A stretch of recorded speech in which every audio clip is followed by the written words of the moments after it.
Hey everyone, this is Ida of Creative to Create. Welcome back to my channel. If you are not 18 years or older, this video content is not intended for you. I have something I wanted to share with y'all. I have been working on Christmas projects.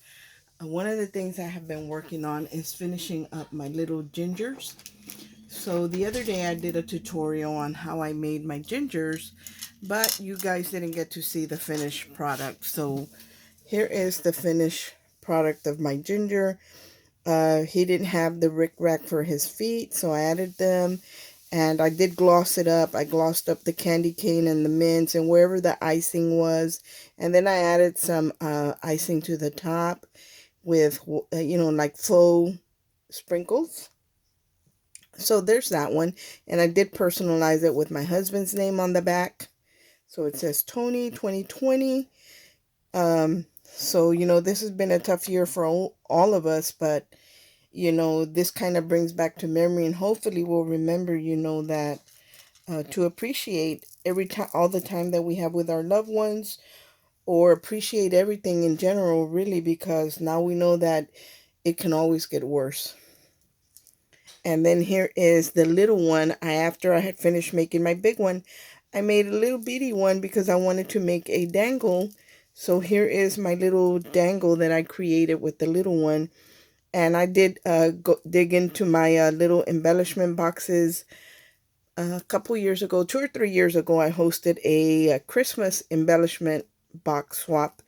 And I had a lot of ladies enter that swap. So I have a bunch of the little boxes and they're still intact. Other than when I go in and I'm looking for a certain little something, I have them all put away in a drawer. And I went in there and was able to pick out like a little cookie cutter, this peppermint. So it was from different boxes and some of the things that I have purchased myself. But look at how pretty I have Wish, the beads, a little crystal snowflake. I love, love, love the way it ended up. And I added the little brown cookie cutter in this one. But look at how super cute. And it does have a gold tone clasp and chain. So that is what I have been working on. Oh, and I have one more. And I'm actually going to send out some Happy Mail. But I wanted to create one for my friend. And I created this little girl. Look at this cutie with a big giant bow on her head. My daughter Abby likes everything exaggerated. And I feel like this bow was perfect. When I was creating it and I added the big bow, I thought, oh, Abby would love this. And she does. Anyway, this one I just finished baking. It has the big old pink bow. And to make that bow, I do have a mold that I used. Let me share it with y'all. This is the silicone mold that I have. And it does have a smaller bow, but I wanted that big one. I like the way it looked. I added beads for the eyes, and then I gave her a little pink peppermint. And this one is already glossied up because I had already previously done it. And because it bakes at a low temperature, even though I added gloss, it doesn't hurt it. So then I added little peppermints for the dress. So you see this one has a dress or a dress shape. And then I did personalize it on the back. But I love the way it looks. And then, of course, I added a hook to it because I ran out of wire for the other hooks I was creating, but I had this silver one and it looks beautiful. And while I was out and about this morning, I went to Family Dollar and they had these ornament tins and it's perfect. Like the ornament fits perfectly in here. I mean, just fits perfectly. So this is what I'm going to put it in so it will not break on my friend. And she'll be able to put it away after every year. But I love these ornament boxes. And I think these were $1. And there was like 3 or 4 different styles. But these are the ones that I chose. So I'm going to house the ornament in that so it doesn't get damaged in transit. The other project I was working on, which was really what I was going to share with y'all, but I got started working on my ornaments and got sidetracked. I created a home decor piece and it's so big it doesn't even fit. So I'm going to lay it down like this. I did a haul a while back and I shared it with y'all and it was from Dollar General and I had picked up this little piece That was $8. So if you look at my last Dollar General haul, I think I shared this on there. And it was this frame, and it had something else in here, some other like saying, like inspirational saying. So my friend Jackie gifted me this paper in the background with the deers, with the deer on it, and I was going to make it into an easel, a large easel box, and I was gonna make like a drawer where I could house a large box of the Ferrero Rocher candy, because that way I could gift it. And then I changed my mind.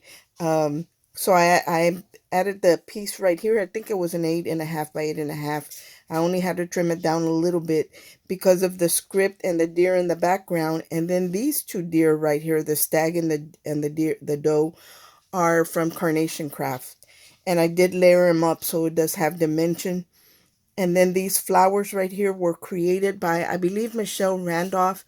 Michelle, if you watch this, correct me if I'm wrong, but I think that she was in my shape tag swap a couple years ago, and she gifted me a set of flowers. I believe it was her.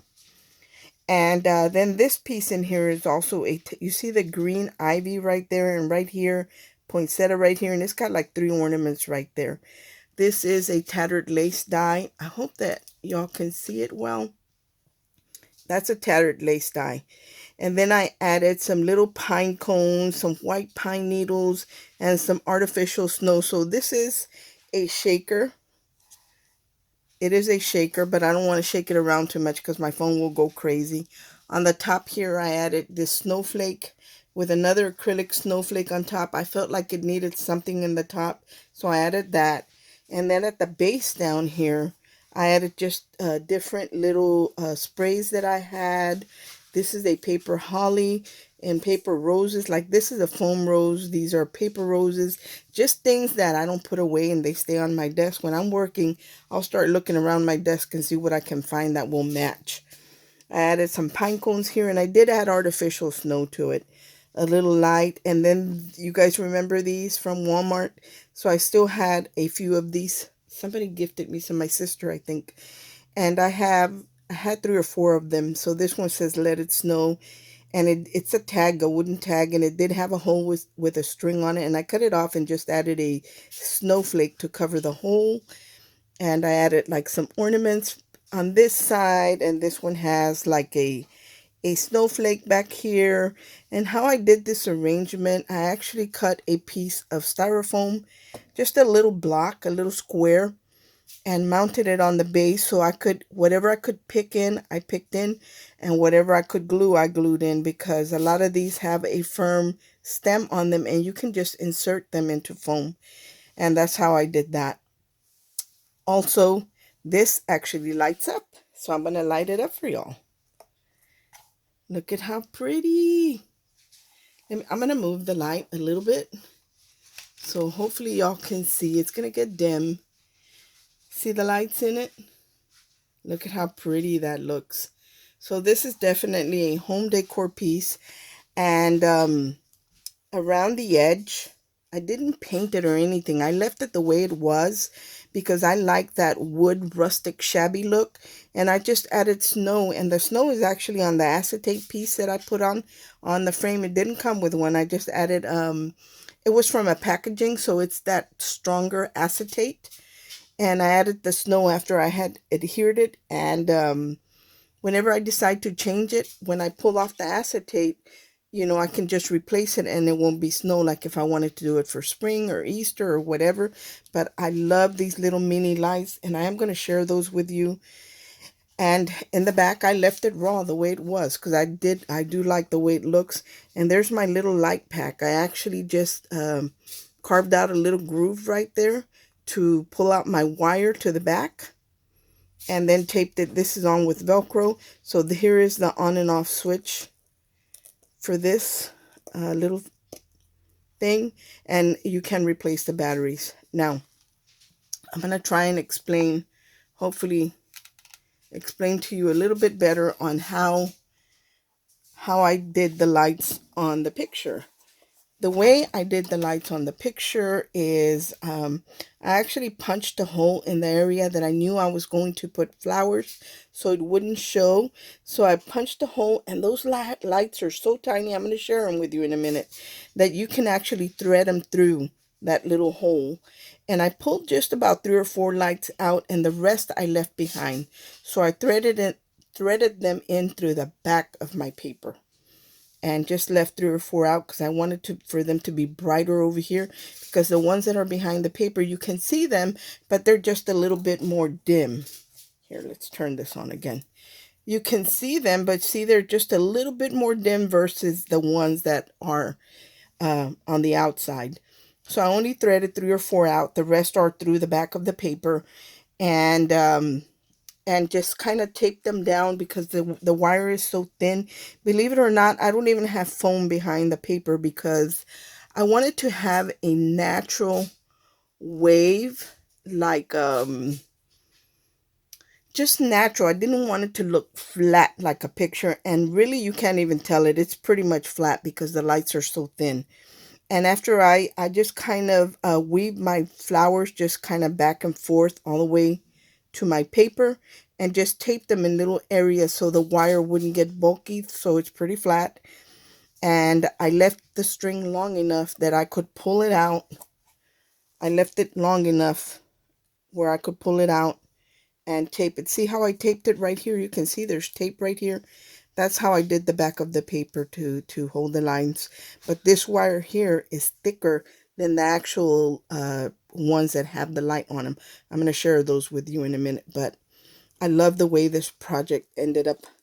I wanted to be able to show it to you and explain to you how I put the lights on there. And I thought by doing a video, I could better explain it.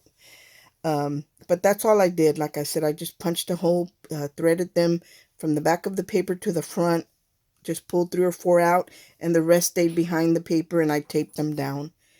And I'm going to share with you the lights that I used in this project. And I did pick them up off Amazon, and I'll link them because you can use them in a lot of your projects, so I will link them. And it does come in a box of 4. These are it. And they come in a box of 4.